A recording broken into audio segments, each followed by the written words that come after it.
Arsenal have performed the hijack of all hijacks and are closing in on the signing of Eberechi Eze when it looked like Tottenham were close to signing him.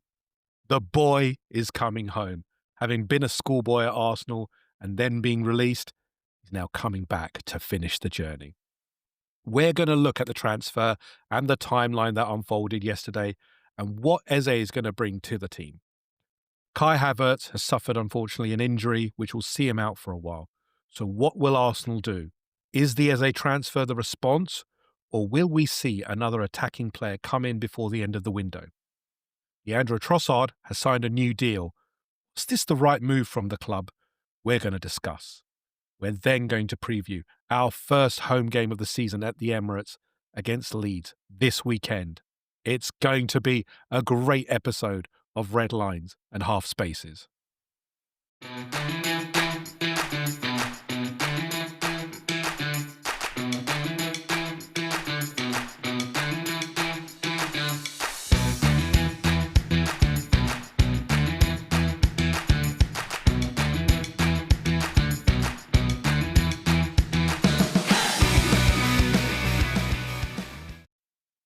Welcome to episode 10 of Red Lines and Half Spaces. Wow, wow, wee, wee. What a couple of hours for Arsenal. A couple of days even. We went from the lowest of lows to the highest of highs yesterday, and we're going to talk about all of it. And obviously the highest of highs is here, my friend Joseph. How you doing, my friend? These segues, I'm going to try and get these little segues in, my friend. How's that one for you?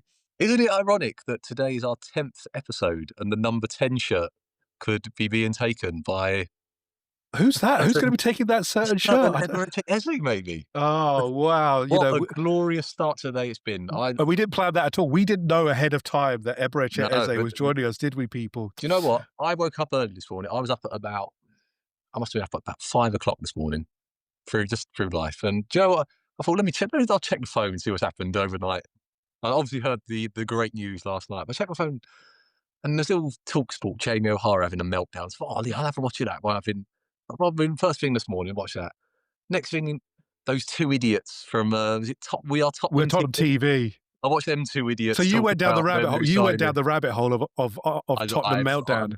I'm well down there. Then expressions you kindly sent me this afternoon, and then even this morning I had Ian Wright singing AC/DC in the car. It's just been what a glorious Thursday it's turning out to be.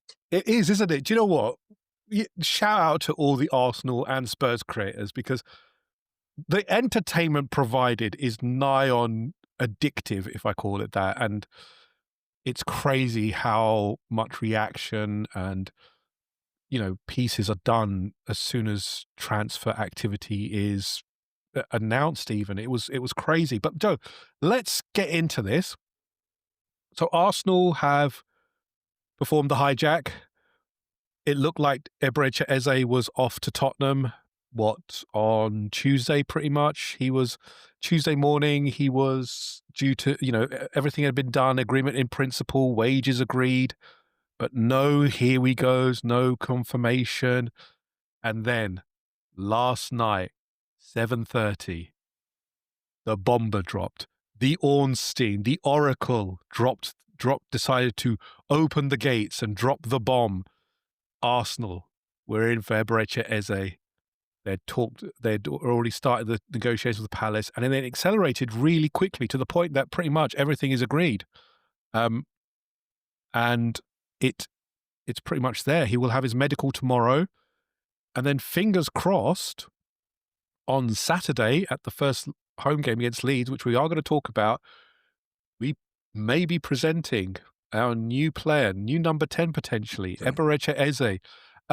Joe, we will go into some of the topics surrounding the transfer, but on a general level, how are you feeling about this transfer? Obviously we've been fans for years. We've seen a similar kind of transfer with the transfer of Sol Campbell across North London to Arsenal. But there was a different context in that was a build-up. He said he was staying, etc. This one was, Eze hadn't said anything, but when the news was announced that Tottenham had agreed the deal in principle and agreed terms, but then it went quiet. But I think Arsenal fans at that point had pretty much said, "Look, we're not gonna get him." The news had been that we don't have money, we're gonna move on. And I think Arsenal fans had accepted it. How are you feeling? And then obviously about the lack of, lack of transfers, then obviously the news last night that we had bid for Eze, and then the rapidness of the transfer. So I think probably like any Arsenal fan, when you're seeing Spurs get a very good player, your heart kind of sinks a bit because you think, do you know what? That Eze, we've spoken about it many times, yeah, through all of the transfer podcasts we've done. The profile of that player is everything that we need. Literally everything. So to see Spurs were going to get him, and to know that he's a gooner, and to know that he'd been in the academy, and to know that he wanted to come back to Arsenal, and as far as we knew, we'd had some talks, but we weren't really interested, and it was just this was going to be a potentially muddy podcast. I mean, we'll go into the other news of Trossard and Havertz and all that later, but this podcast was looking like it could be rather downbeat, I might suggest. But then through the mist came the Ornstein atom bomb last night, and it's. I think you can tell like the sort of the gravitas of a signing because everyone's on the moon with this. Everyone is just Well, everyone associated to Arsenal is obviously. sorry, everyone associated to Arsenal, and even do you know what? I reckon even Chelsea fans are loving it. I reckon you've probably got some Fulham fans because everyone just hates Spurs. So at their expense, I think a lot of people will be quite enjoying this. But every Arsenal fan is just on cloud nine. There's not been with transfers. There's always a bit of is he right? Is he not right? Where's he going to play? Where's he going to fit in? Should we spend money elsewhere? With this, everyone's just buzzing, and I think that says all we need to know about it. All the talk of is he a left winger? Oh, is he going to play as number 10? Is he right? That's all just got out the window because Arsenal have just done a very Arsenal or un-Arsenal-like thing and gone, we need a player, we're going to go and get him. And within an hour or two, is how it appears to us anyway, the deal was done. And we you look at Zubimendi, for example, look at the striker getting hold of one day. It just, everything seems to drag with Arsenal. But this was very un-Arsenal-like, and we just went, okay, obviously certain cards have fallen how they have done. We need to go and make this deal happen. We're going to go and do it. And last night, I think we was all just rejoicing, mate, weren't we? Oh yeah, I mean, the group chat was just going mad. You know, we've got a group chat between some of our personal friends, and it was going nuts. The thing is that although you've said that the transfer seemed to take place very quickly, we did all the groundwork a long time ago because, as most of the Arsenal fans know, Arteta, Berta, and a few of our delegates actually went to meet Eze and his party, that included his family, a while ago. And I thought that was very interesting in that Arteta has actually made the effort to go out and talk to the player personally well ahead of time. You know, there was no impending bid at that point. It was more of a case of, we like you. We're going to talk to you about what we plan to do. But there was no, we're making the official bid now. But I think that period is where we laid the groundwork for this move. Plus the fact that, and we're going to talk about it now, that Eberechi Eze, as all Arsenal fans know, was a former schoolboy of ours. He's an Arsenal fan. This has been his dream. There are so many videos circulating of him literally just saying it's Arsenal. It's only Arsenal. He's gone to QPR. He's gone to Crystal Palace. But every video has always been Arsenal. There's a video of him predicting the 08-09 season. He went, Arsenal. Which underrated player do you like? Ozil. The boy is clearly an Arsenal fan. And this, Joe, to me, just makes it even more special. It's almost like a hail ender coming through. It is a hail ender coming, but he's coming back. And it just makes it even more special because you tell me if you feel otherwise. But there's someone coming who knows the Arsenal culture, who knows what we demand, what the history is, what he wants to do. He is going to bleed for the club. And you already know that from the outset. It's not going to be the case of, I'm here to collect a paycheck. I am here to cement a legacy at the club that I love. That's the difference. I mean, Joe, how would you assess Eze's history, the drive, and what he's coming back to Arsenal to do? But you've hit the nail on the head, mate, there with all that. I mean, what I love about sort of this transfer window is we've bought players who want to play for Arsenal. And not only they want, but they're good players as well. We're not signing nobodies. Everyone we're getting is a good player, minimum, and they want to be at Arsenal. And I think that is massive because no one will ever openly admit it, but it will make you run 10% harder. It will make you that it will give you that little bit extra because you want to do well for the club. If you're just there picking up a paycheck and you're not really invested, you're like, oh, I'm not really bothered. But when you're in the position that Eze was, obviously we know that he's a diehard Gooner. We know that he said he's always wanted to come back. Draw the parallels between a certain Ian Wright coming at the same age from Palace to Arsenal, and look what he did for us. Yeah. So could it be written, Yem, that Eze comes back to the Arsenal, 27 years old, he's just fired Palace to the FA Cup? Could he imagine the story if he was to fire Arsenal to a Premier League title?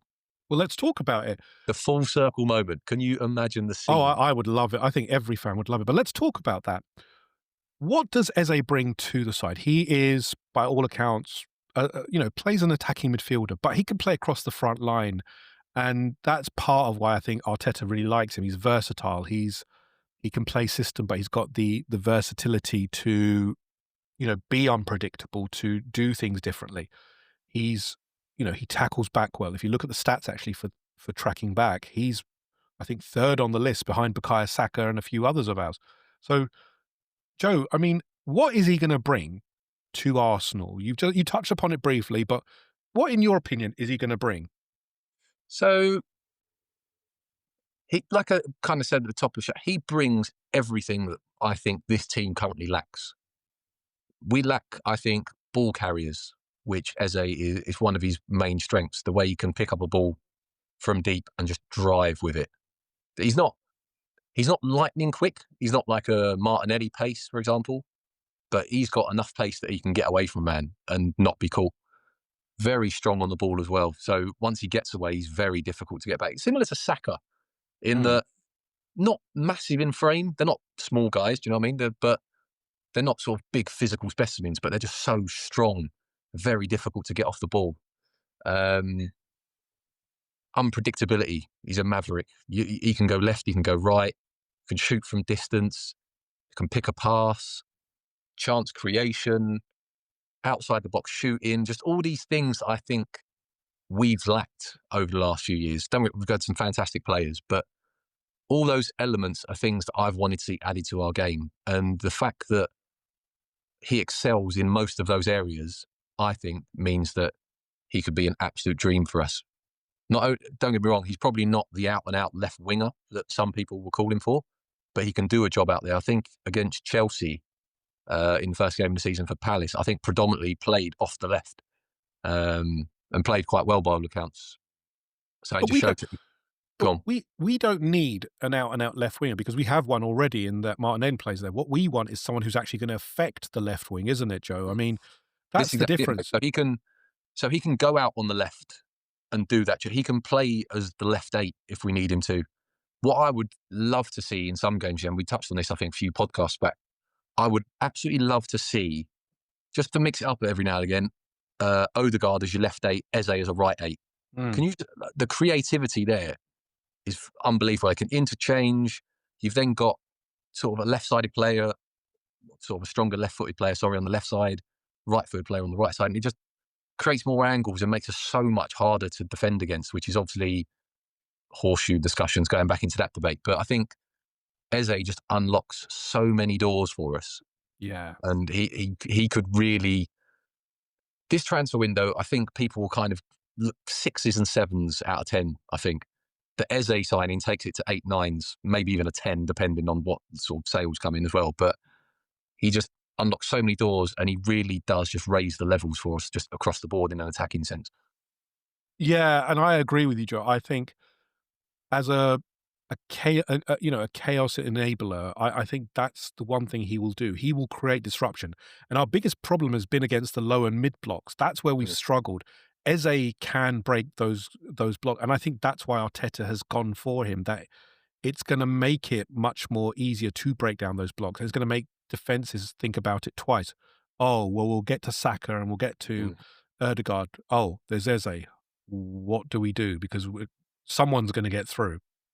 I also think, as well, with Gyökeres in mind, Eze being in there will be such a benefit for Gyökeres because, you know, he's used to playing with a central striker up front. He's played with, you know, Jean-Philippe Mateta.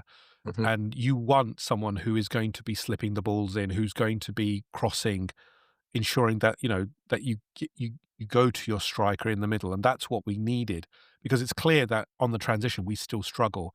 You know, the Man United game showed that. But Eze has been playing in a transition side for a number of years. So you'd expect him to deliver more quality. And I'm really absolutely. looking forward to how he will, you know, integrate with the side. That's the other thing. He's homegrown already. He's homegrown, so it doesn't count towards the, you know, the quota. He's, you know, he knows the club so well. He's part of the culture already, so he's not exactly coming in cold as well. So adaptation time, I'd expect, is 0, isn't it, Joe? Really? Well, yeah, I'm not being funny. He's been playing in the Premier League for how long's he been at Palace? He's been at Palace for, I've got Well, the stats here. long enough that you don't need an adaptation period, do you? He's been playing Premier League football for what, at least 6 years? 6 years. Yeah. Well, it will be 6. He joined in 21, in 2021 season.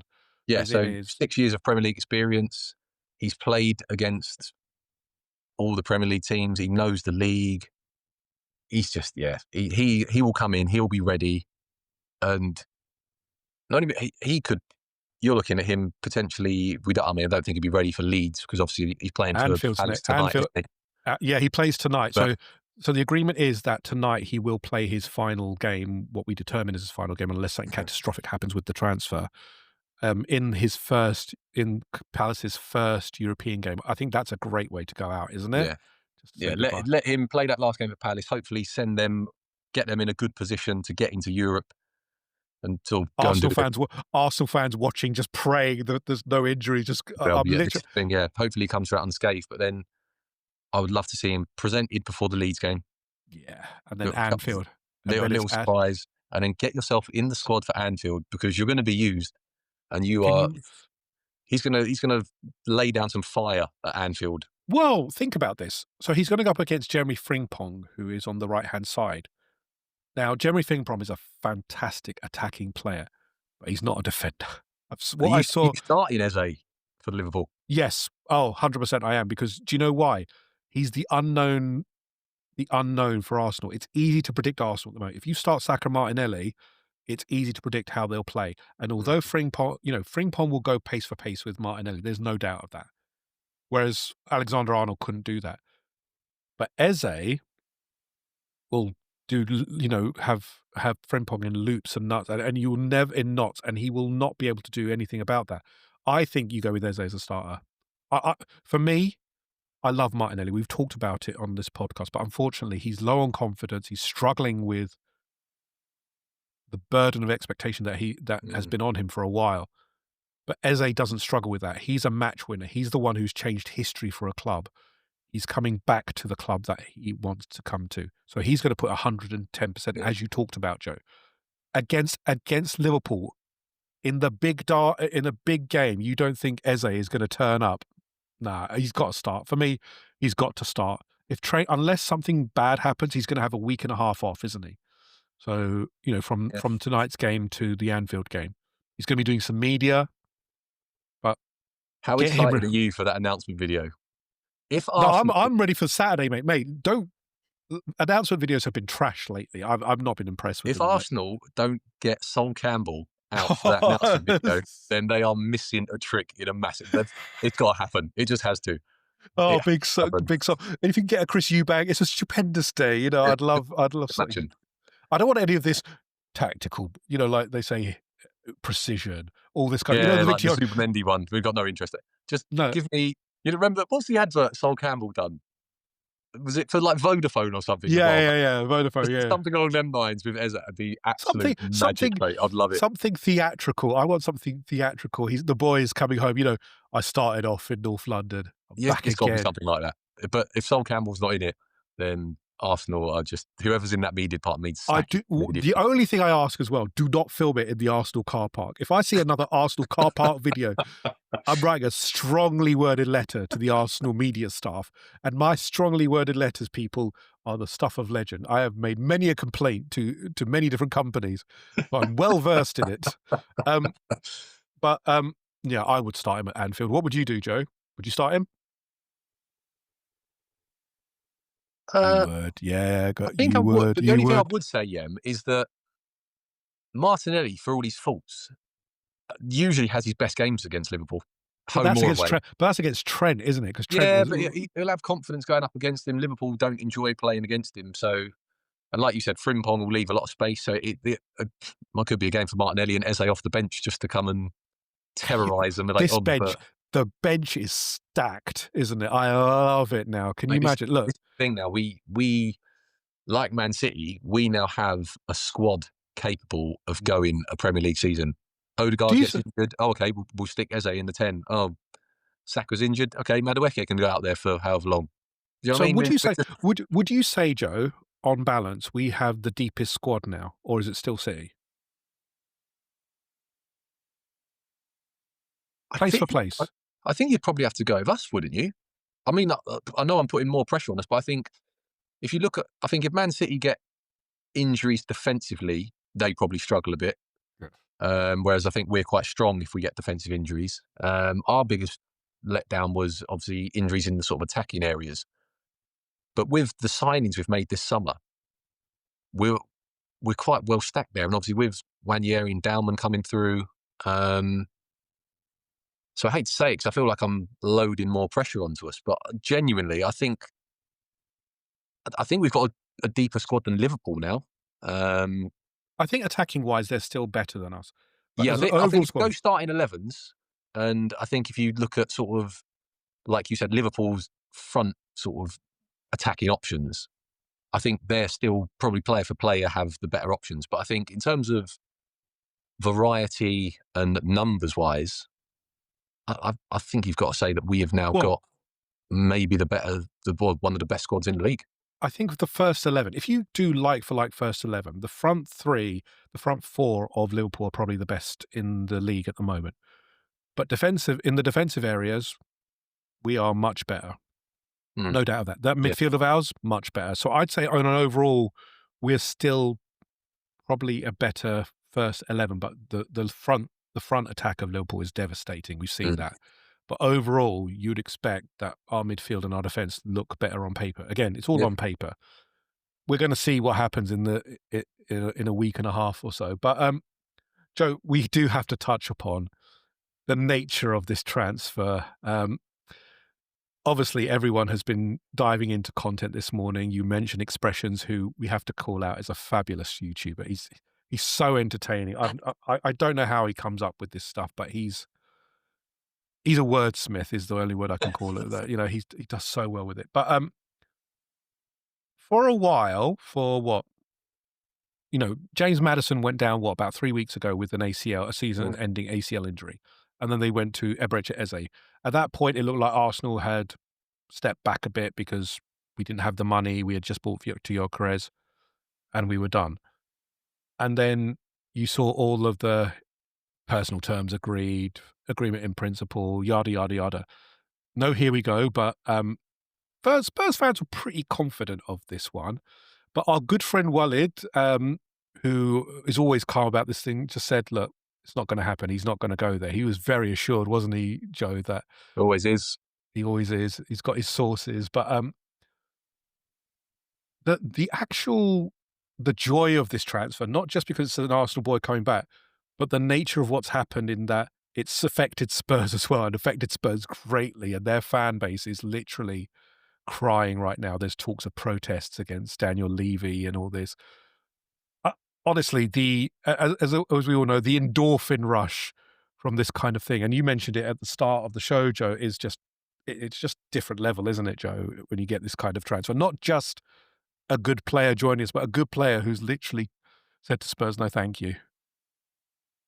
Could this story have been any better? Yeah. Could the way this transfer unfolded have been any better? Think about it.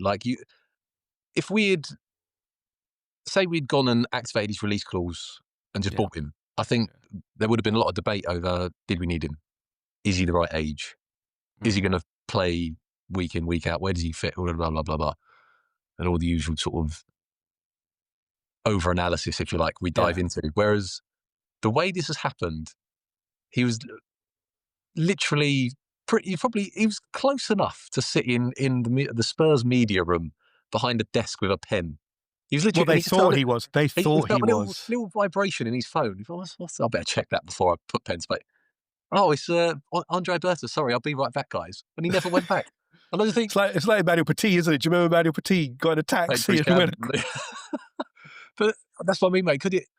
The way this story and this transfer has unfolded, all it's done is given us pure joy. There's not been an over-analysis of it. There's not been too much of a deep dive into stats and analysis and all. Everyone is just absolutely gassed that we've bought a very good player and in the process have absolutely mugged Spurs off again. He's probably added, like if everyone was going to cheering for him already, but they've added an extra like 20% onto his. The decibel level when his name gets called out for that first fixture that he features in at the Emirates is going to be deafening. And like you said, 25% of that minimum is going to be simply because he sort of just had Spurs on the strings. He was like, little puppet master. Just I wonder if he's going to get around. some. We've got to think of a song which has Spurs in that. He mugged off Spurs. I'm sure the Arsenal fans are magnificent. So I'm sure out there somewhere, someone has already come up with a nifty little jingle just to really rub Spurs' nose in it.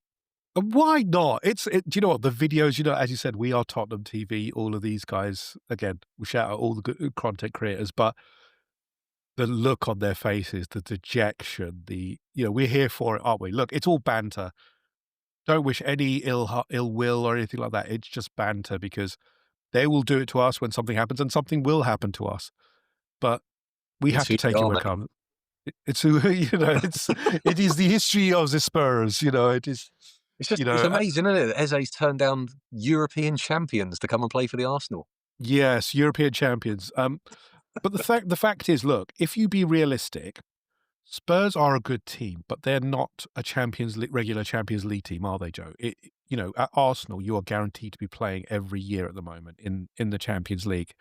And also you have a better chance of going further in the Champions League, given the depth of the squad, the way the Champions League is organised now. Wouldn't you? Would you agree? Yeah, I'd say, top of my head, around 10 years ago, I'd say Spurs probably, that was the closest we've ever been. That year, they sort of, the Van der Vaart, the Bale, Modric, unbelievable team. They were sensational. Obviously, got to the Champions League final, lost it. That's the only time I would say that Spurs and us were on par or they were above us. That can be argued either way. Yeah. But all we've done recently since then is just we have opened that gap back up again. And the argument of who's the biggest side in London, it's gone again. It was never a question in the first place, but all we've done now is just shown Tottenham for what they are. And they will forever be in our shadow.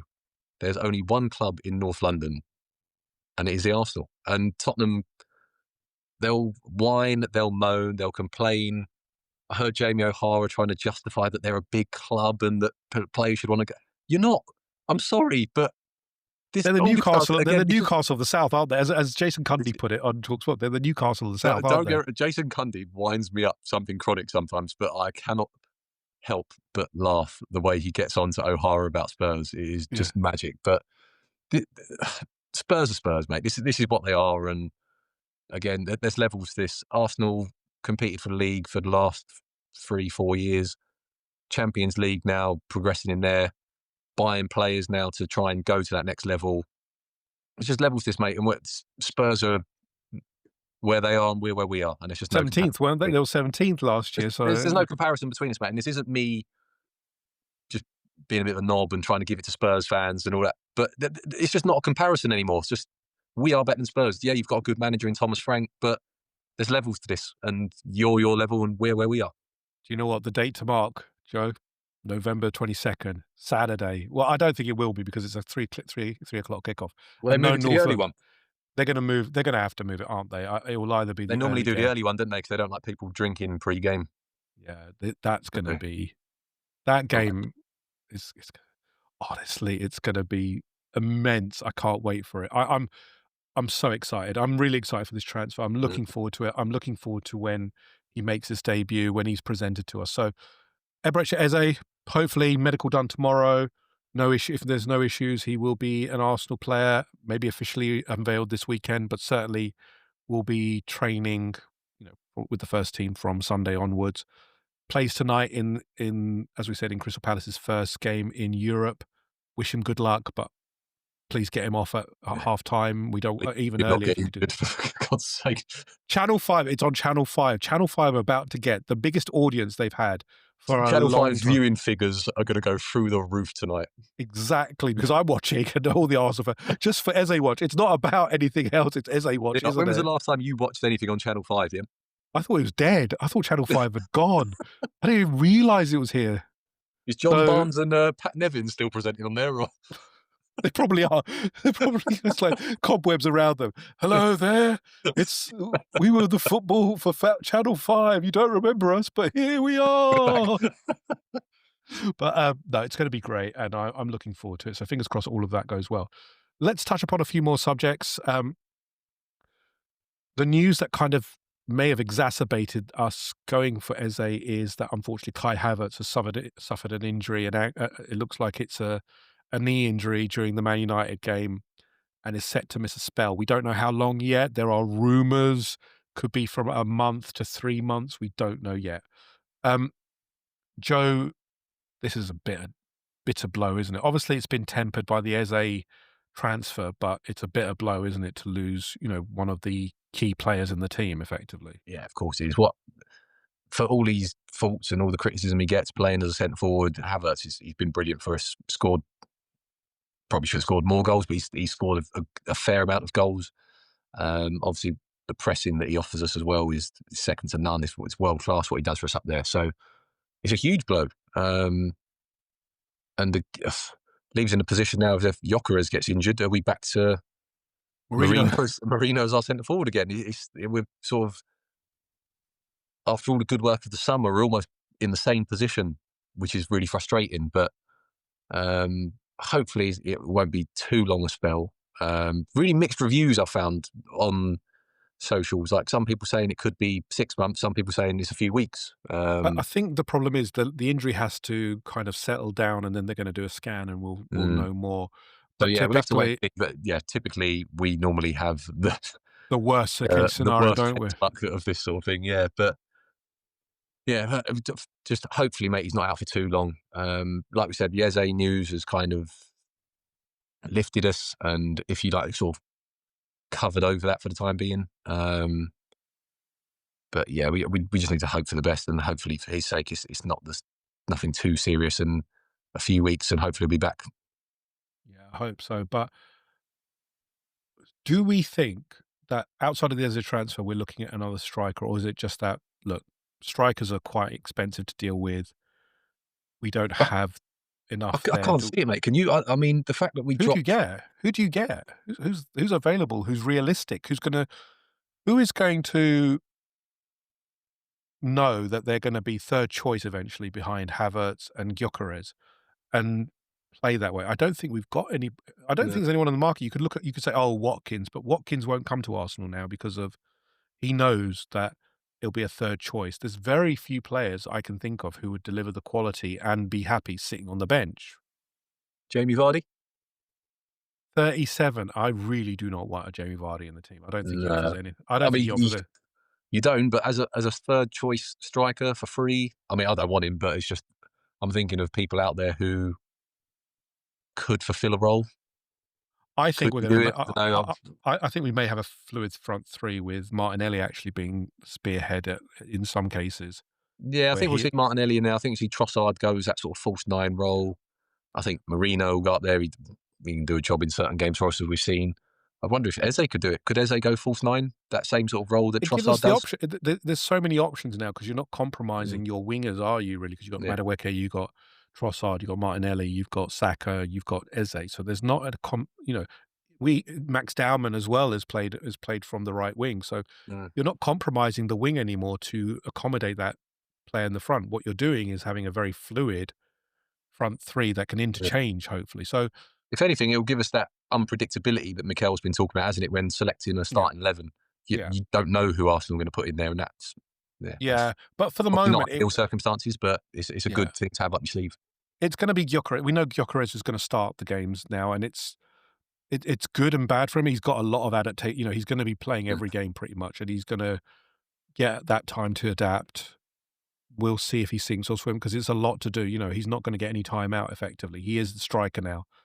I'm interested to see how he does this weekend because, again, I think Leeds is a bit of an easier test than Man United, Mm. but let's see if he can get a goal. The other piece I want to talk about outside of the Havertz injury is Leandro Trossard has signed a new deal, not an extension, but an uplift in his wages. This one I'm a little confused about. Again, tempered by the Eze transfer, but kind of makes sense with the Havertz injury in that Trossard was one of the few players we were looking at thinking we could get some decent money for him. But obviously now, Joe, with his new contract, that doesn't seem likely given his wages are probably unobtainable for a lot of clubs at his age. And where would you pay a transfer fee? What do you view the Trossard contract? You know, Like you said, I don't understand it at all, and like on any level. I appreciate that the talk was that he was on a lower wage than Reece Nelson prior to signing this contract. yeah. So I think for what he's done, if we kind of just try and break it down a bit, for what he's Mm. done, should he be more money than Reece Nelson? Absolutely. He scored some big goals for us. He's had some good games. Um, Regardless of your feelings towards him now and whether you want him to be a part of the team sort of going forwards, you can't argue with what he's done up until now. What, 25 million was it roughly paid for him? Yeah, 25 million. You, we've got value out of him. I don't think you can argue Yeah, that. he's been a clutch player. He's been Yeah, he's clutch. done well for us, and whilst you might argue he's not set the world alight, I don't think no one ever expected him to. But he's come in, he's scored goals, had some big moments, and on the whole, I think he's generally done well for us. But to put him on to 220 grand a week, apparently, Oh, what? that, No. that's the chat. Yeah, that's what I've read this morning. Apparently, No. apparently It he's can't now our be. fifth highest earner. Apparently, I don't know, but That's apparently we've put him silly. on to 220 grand a week. We've not extended his deal. So essentially, we've just made him unbuyable. And I don't know whether this is us going, do you know what, are we kind of going back to kind of like we said before with sort of charitable Arsenal, where we've gone, okay, you've done well for us for a number of years. We've not paid you accordingly, so we'll give you money now to make up for that. I don't know, but it seems a bit strange, mate. And like you said, I think that's the end of sort of Trossard being sold, because now I expect him just to see out his contract. And so also got 2 years left. 2 years left. That's So mad. I didn't realize it was that high. If it is, yeah, and it's oh, crazy, isn't it? So I assume now it'll be Trossard stays for 2 years, and then at the end of his contract, he'll say bye-bye, and that'll be the end of it, which again brings us around to this argument of what are Arsenal doing when it comes to player sales, because he seemed mm. to be the one who was attracting the most interest of all the players who we wanted to kind of Yeah, and linked he's on this summer. He was the one, wasn't he, who was getting sort of interest from Villa and Dortmund, and yeah, there seemed to be a bit of noise and it seemed like that could possibly happen, whereas we've just gone, no, we'll put an end to that and we'll give him an extortionate amount of money, yeah. but not sign him up for any longer. So I'm not sure, mate. But for me personally, it's not the right decision. I agree with I you. think this summer was the summer where you say, okay, thank you for what you've done. You cash in, you take the money, and then you reinvest into younger players, your Eze's, people like that, and you start to readdress the balance of the squad. Yeah. It's a bit What do you think? disappointing. Look, I'm not in favour What's of your it, to be take on it? honest. I don't agree with it as well, especially if it's for that wage uplift. That's a lot. Yeah, That's but again, mate, I don't know if that's true. That's just what I've read off various things this morning. yeah, it just seems a bit. Yeah, it's a bit of I'm I not mean, it wouldn't convinced by it. surprise me of Arsenal. It is not sort of unconceivable that we'd do that. Is it? I It's mean, just boggling. Yeah, but I don't get it. I get that he was signed on low wages and we made a commitment to him to join, but that's mental considering that he's not really a first teamer. yeah. He's, a squad player, but man, that's pretty intense. Okay. We will table that for now. We're gonna move on to looking at our game this weekend, against Leeds at home. First home game of the season, Joe. Excited? I You and am, I are mate. both going. Can't wait to be Uh, back. can't Cannot wait to be wait. back. The only Potential disappointing as thing a is it's 5:30. I don't really like 5:30 kickoffs. it's a bit of a weird one, isn't it? It doesn't quite give you the 3 o'clock vibes where Yeah, you're in you your can't routine. you can't It's beat a Saturday 3 o'clock kickoff, but we get so few of them now, so it's really disappointing. But yeah, why I'm does buzzing so to let be me back. ask you a question. Why does the Sunday 4 o'clock kickoff feel so good, but the Saturday 5:30 does not? What is it? I don't know. I don't know whether it's because all you've seen, like all the other games going on. You think you just want like your game to start, whereas on Sunday, there's only a couple of games. But I think because on Saturdays you've got all the football going on, Yeah. you just want to be part of that. But you feel like you keep waiting, waiting, waiting. It's always a long morning. The afternoon drags a bit, and then yeah, it gets to 5:30, and it just the stadium doesn't even feel the same to me as a 5:30 on a Saturday kickoff. Yeah, maybe.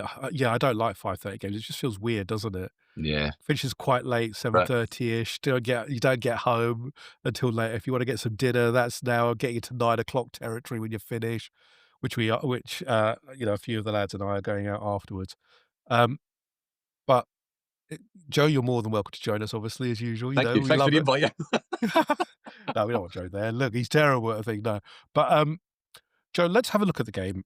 We are playing Leeds, who had a 1-0 victory in their opening game at home at Elland Road, classic ground, against Everton. Pretty decent win, full-blooded. It was what we expected, a pretty full-blooded affair, but they got the win. What do you make of Leeds in the Premier League this year, Joe? Is it gonna be different? I still haven't seen enough here that I'm thinking they're gonna survive. Yeah, I mean, it's hard to tell off of one game, isn't it? And but Yeah. against Everton as well, who are sort of a weird side. Like, I, I, I think in years gone by, Everton would have been relegated a long time ago. But I think because of sort of the gap now between the Premier League and Championship, they've sort of got away with it.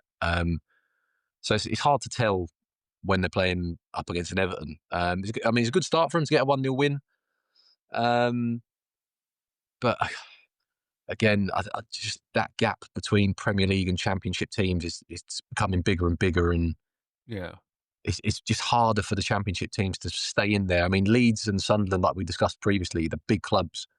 So if anyone's got a chance of doing it, I think it's them too. It'd be great if Leeds and Sunderland could stay in the Premier League and sort of re-establish themselves.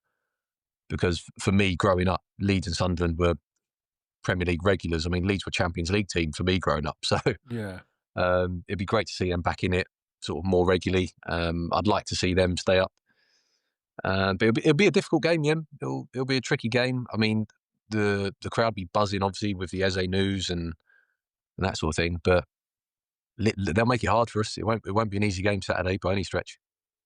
Yeah, and it's interesting. So I've just read as well. I was looking at the Leeds news, and they've made a signing. Obviously, Noah Okafor from Milan, striker, Mm. very pacey. On his day, is a very good player, but has had a lot of injuries. So they're going to be on a high. They're buzzing to be back in the Premier League. They had a very good result against Everton, but again, if I'm being honest, this weekend we should be looking to win and to win pretty well. I don't want this kind of game of attrition, which I think Leeds will try and make it, but we should still have enough quality to be, winning this fairly comfortably. Would you say, Joe, on paper? On paper, yes, but given the stage of the season that we're at, I'm still very much of the opinion just get your wins. Mm, The free flowing, fantastic attacking football that will eventually come. Um, I know obviously the start is difficult, but for me, I always think at the start of the season you just concentrate on points. How you get them is yeah, irrelevant. Similar towards the back end of the season, it doesn't matter how you get the points. You just make sure you get them. So yeah, if we was to put in another really mediocre performance but walk away with a 1-0 win, Would I be disappointed in the performance? Yes. But would I ultimately care? No, because come Monday, we've got 6 points from 6, and Yeah. that's That's what it's about, what just matters, isn't it? keeping in the and keeping in the title race, isn't it? Just That's it. making sure that you're there. Considering who we've got coming up, mate, we just need to keep racking up the wins, and wins breed confidence. I know performances do as well, but if you're winning, you're a confident team, and that's ultimately going to help us in the games against the Liverpools and the Cities when they inevitably come. I think from the Everton game, I think Leeds looked quite strong down their right-hand side with, I think it was Gonto, I think, plays out there. Nonto plays. So I think he's obviously our left-hand side, Martinelli, and I'd assume Lewis Skelly might get the start at home at the weekend. I think they might start to try and kind of counter that. But yeah, I think probably they're going to filter over the Saka, aren't they? They're going to double up on him again, and so it'll probably be slightly different. But yeah, I think we should have to win. Enough to win that one. No, 3 points is a must at home. Look, again, we dropped too many points in silly games last season, didn't we? As you said, Joe, it's all about 3 points. It doesn't matter how we get them. Just get the 3 points, because last season we lost it on silly games like the West Ham game. We shouldn't have these kind of games where we're, behind or it's a 0-0. We need to make sure we kill games off. And that's part of the remit, that you kill, these teams off quickly. That's why you buy the Gyökeres. Actually, I'm hoping that Gyökeres is a good game, because you're talking about a striker who should know how to go up against championship level defenders, because they haven't changed in the defense. So I'm looking forward to that. I'm looking forward to seeing if he can get a goal. And it is going to be tough. Again, we're going to do our predictions in a minute. Joe's going to take us through his prediction competition and what we're going to be doing. But yeah, I'm expecting us to win this weekend and hopefully get a few goals. Okay. Preview over. Time to get down to the prediction. So Joe, I'm going to hand it over to you. Do you want to just take us through what we want to do? For the listeners, so what we've decided, a lot of the podcasts are doing fantasy Premier League sort of leagues and teams and all that sort of stuff. So to be a little bit different, we have decided that we're going to do predictions sort of league, if you like, predictions competition between myself and Yem. So every weekend we'll predict the results of the Premier League fixtures. Includes obviously the Friday games right through to the Monday night games, and we'll basically keep tally. So we're thinking 5 points if you get a correct result, and then 10 points if you can predict the score and the result. So we'll keep a running tally, and then come the end of the season, yeah, we'll either decide between us what the winner gets, or if we've got enough viewers, we'll put out a little vote and see what they want to. Well, what they think. Fair enough. So tomorrow night is West Ham at home to Chelsea, Friday night. What are you going with that one, Jim? I think Chelsea are going to win that one. I think West Ham have been pretty poor, for a while now, and it's carried through. I think Potter is due to. Look, unfortunately, I think Graham Potter is due for the chop at some point, because I just don't see them recovering. I think Chelsea will win 3-1. 3-1, okay. Like you, I'm going to go for a Chelsea win, because I think West Ham could be in a bit of trouble this year. Yeah, I think so. If they don't resolve this quite quickly, I think Graham Potter's got to go. Yeah, I think they could be quite low in the table. But Chelsea didn't really sort of set anything alight in their first game against Palace, so I'm going to go with a 2-0 win for Chelsea, but it's going to be quite a low-key affair, I reckon. Okay. Saturday, early kickoff. Man City against a very deflated Tottenham Hotspur. Yes. Yes. Yes. Man City at home to Tottenham's the end. What are you saying? Oh, it's a Man City win all the way. Come on. How can it not be? I'm going with a 3-1 to City. Another 3-1. Yeah. 2-3-1 to that. Okay. What are you going for? Spurs typically do quite well against City, don't they? Is my only. They will be defensively solid. Look, Thomas Frank has got them playing differently. Yeah, he'll get them playing defensively, but I think the quality of City, that first game against Wolves, although it was Wolves, I saw enough there. Tijani Reinders is a fabulous signing. He looked something special, didn't he, Reinders? I'm going to go. 3-1's a really nice score, Ian. I'm not going to copy you, so I'm going to go with. Man City Tottenham games can be a bit wild, so I'm going to throw out a 4-2. Interesting. 4-2. 4-2. That's a that's a lot of goals in a game. Yeah, We might they're have to. weird games, City Spurs usually. So I know last Yeah. year have Okay. been a bit Okay. Okay. tentative, but we'll Okay. see how we go. Right, into the Saturday 3 o'clocks. The first one I've got here is Bournemouth at home to Wolves. Oh my God! Can you pick between worse and worse at the moment? Both have had problems, haven't they? Because they've sold a bunch of players and they look different. I think Bournemouth is still the better team. I'm going to go with a Bournemouth 2-1 win. 2-1, nice. I'm going to go for I'm going to go for another 2-0 Bournemouth for that one, I reckon. Ooh, you don't Yeah. think Wolves will score? Okay, interesting. No, I just didn't see anything from Wolves, really. I know it's playing Man City, but in that first game, just didn't see anything from them. Okay, fair enough. Right, next one. Burnley at home to Sunderland. Obviously started with a 3-0 win, Sunderland. So The relegation battle, the relegation 6 Sunderland, points Burnley. already. Yeah. I think Sunderland will win this. I saw enough from Burnley that I think they're going to be struggling again this season. They just look like they're. Scott Parker is not at this level for me personally. I just don't Yeah. see it. I think he tactically naive, struggled, fell back into the defensive shape that they always do, which is not good enough in the Premier League. Sunderland look like they have a bit more about them. I think they're going to at least make a fist of trying to stay up. I think Sunderland will win 2-0 on this one. 2-0? 2-0 to Sunderland.